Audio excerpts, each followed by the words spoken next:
ইরানের ভূখণ্ডে গভীর হামলার পর ইসরায়েলি প্রধানমন্ত্রী নেতানিয়াহুর সরকারি বিমান উইং অফ জায়ন শুক্রবার দুপুরে আচমকাই গ্রিসের অ্যাথেন্স বিমানবন্দরে অবতরণ করে, আর তাতেই আন্তর্জাতিক মহলে শুরু হয়েছে জল্পনা কল্পনা। ফ্লাইটটি ট্র্যাকিং সাইট ফ্লাইট রেডার 24 এর মাধ্যমে নেটিজেনরা দেখতে পান এই বিমানটি তেল আভিভ থেকে উড়ে আসে এবং সরাসরি গ্রিসে অবতরণ করে। তবে এখনও স্পষ্ট নয় প্রধানমন্ত্রী নিজে বা তার পরিবারের কেউ কি এই বিমানে ছিলেন কিনা। ইসরায়েল ইরান উত্তেজনার মধ্যেই গ্রিসের উচ্চ পর্যায়ের নিরাপত্তা কাউন্সিল KYSEA জরুরি বৈঠকে বসে।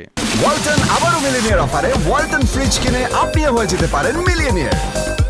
মিলিনিয়ার ছড়াছড়ি দেশ জুড়ে, এটা শুধু ওয়ালটেনই পারে।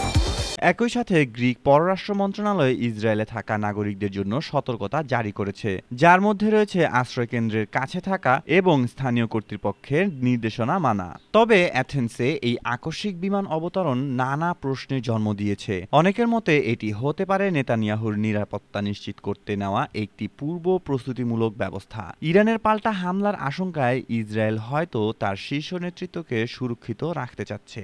এখনো পর্যন্ত নেতানিয়াহুর অবস্থান নিয়ে ইসরায়েল সরকার কোনো মন্তব্য করেনি। তাহলে কি এটি নিরাপত্তামূলক পালিয়ে যাওয়া, কূটনৈতিক চুক্তির আড়ালে গোপন মিটিং, নাকি আরো বড় কিছু? মেহেদী মাসুদ, জনকণ্ঠ।